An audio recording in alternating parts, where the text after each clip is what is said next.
Hello, I just wanted to make a very brief video because this morning I woke up thinking I'm in a bad joke, in a bad dream, in the wrong movie. I don't know, in German they say you're in the wrong movie. I don't know if that's the exact English saying as well, but I thought it was a bad joke. And obviously I've been feeling like I'm in a bad joke for weeks now. But today it really hit home because the police rang at the door. 3 police officers, not keeping social distance, not wearing any protective gear, coming down together and asking whether we know of anyone in the vicinity that is still renting out their holiday homes, even though it's banned. Or you can't have people from abroad, or I don't know whatever the bullshit rule is that underlies this yet next eradication of our freedoms. They wanted us to inform on our neighbors. And I don't know if I have to remind you why that is scary. I thought we, especially in Germany where I'm right now, I thought we were so sensitive to blind obedience and police knocking on doors asking you to inform on your neighbor. How can you not feel like this is a bad joke? And I know why. Because obviously this time the enemy, well, it's invisible and it's about all our health, our joint health. But if you believe that back in Germany the threat of the Jews wasn't sold in such a way that all people thought, yeah, we better be protecting ourselves from them, then think again. Because the threat was as imaginary back then as it is right now, as it always is when government conjures up the enemy, alright? Because generally human beings are no threat to each other. Apart from when they become power hungry and insane through their power hunger. Apart from when they think, anyway, I don't want to digress too much. It's like, no, people obeyed. If you look at the Milgram experiment, people obey if authority says something. It has nothing to do with the content of the order. People will obey because authority says something. Now, the only reason we do that is because nobody ever teaches us that the only authority that exists is here. It sits right here. Nobody ever teaches you that. So when you come out of school, you go, and the Milgram experiment showed somebody tells you to do harm to another individual and they will do it. They might not like to do it. I guess that's also why so many police and army people say, I'm just following orders. Nobody likes to do what they do, but you know, hey, I just need a paycheck and I'm just following orders and stuff.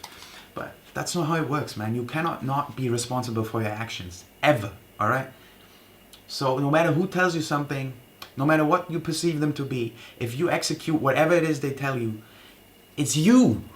This is not controversial.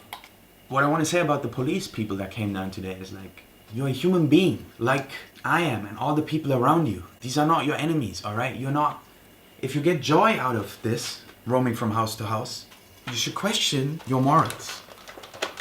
But if it doesn't give you joy, if it doesn't bring you joy, and if you say, okay, I'm just going to do this because I need a paycheck at the end of the month, well then, I'm sorry, there are just some jobs you don't take, okay? There are just some jobs you don't take.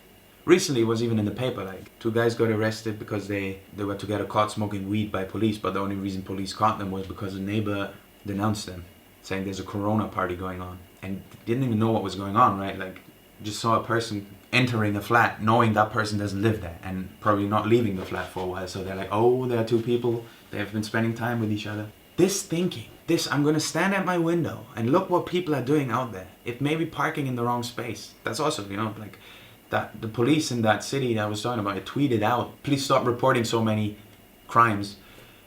We don't have the capacities right now. I see people cheering the eradication of freedoms, cheering the kidnapping of their fellow men and women. And it goes farther than just a concern for health. Honestly, like, it is a deference for authority. It is a worshipping of authority that underlies a lot of this. it should make us think, you know. Police going from door to door asking you to inform on your neighbors should make you think. But again, so I also understand people. I know they're doing it fundamentally because they believe they're protecting themselves and their fellow men and women, which is very noble. A short way of addressing this would be to just state freedom is more important than safety. This is what many people find outrageous, but, well, there are risks in this world, and you're best equipped to deal with those risks if you are left in freedom, because different individuals, different groups of people will come up with different solutions that make most sense for their situation. It always gets back, obviously, to think, yeah, but this is a global pandemic. People are dying. We are protecting ourselves and people by restricting our freedoms. But that is the insidious lie. If you are honest, even as a scientist or a medical expert, you at least have to admit that there's no way consensus amongst the scientific community about the spreading of illnesses. The theory about infection, it is being discussed because everybody can see our state of mind influences our well-being. That's why the fear is the virus. That's why the fear works so effectively. And the bigger the fear, the greater the imbalance it places you in. Because if you know there is no reason to be afraid, all of these measures will suddenly appear in a completely new light. All right, in that light in which I'm trying to interpret them, which is that it's just authority using a scare tactic to shut down the economy, give out bank loans to everyone. There is a plan, whatever the plan is, you know. I mean, even if it's just having a regular occurring flu that you can do this regularly. Who knows, man? I'm not gonna speculate too much. I just know the pattern of freedoms being shut down to push through political agenda is just too overwhelmingly regular in history to not see it now. And if you know that a human being is not a walking virus spreader, then you will not approve of these people being taken off the streets anymore. If you know that that theories about infections, the scientific community doesn't even agree on them, then you will not approve of messages separating you from your loved ones. No victim, no crime. That's the only law you need, basically, for society. No victim, no crime. And now I know, right? Invisible virus, anybody could have it. You don't know who you could spread it. So we don't know if you will make people your victim by spreading the virus, right? That's the insidious lie.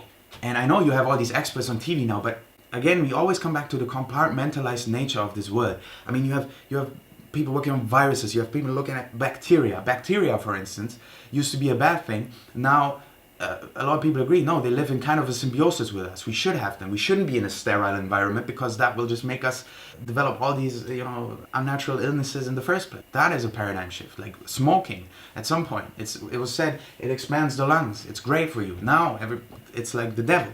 So, things can shift.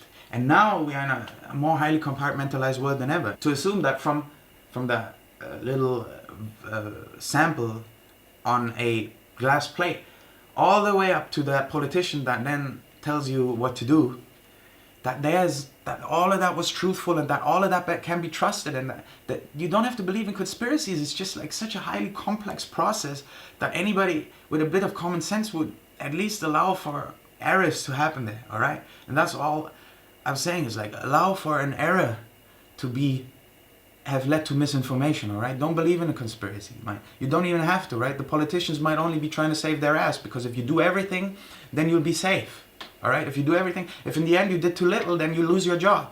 Well, I'd wish they would risk losing their job for the sake of being more truthful, and I think most people would do that, but I also don't think these are normal people. I think at that level, all right? At that level, I think they are evil, and they want to impose these things.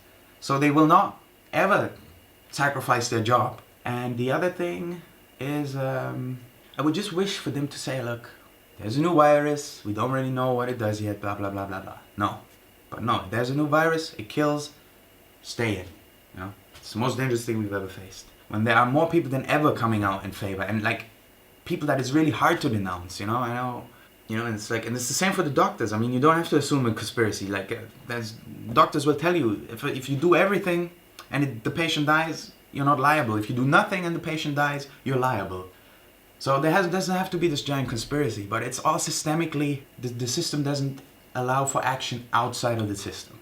And we are so indoctrinated in this thinking that we don't act outside of the system. Everybody's that's in ruin now, economically, wait for the system to give them a response. The system is not working. Human beings can devise system and they can structure things in systems, great concept, but you can't organize human life in a system.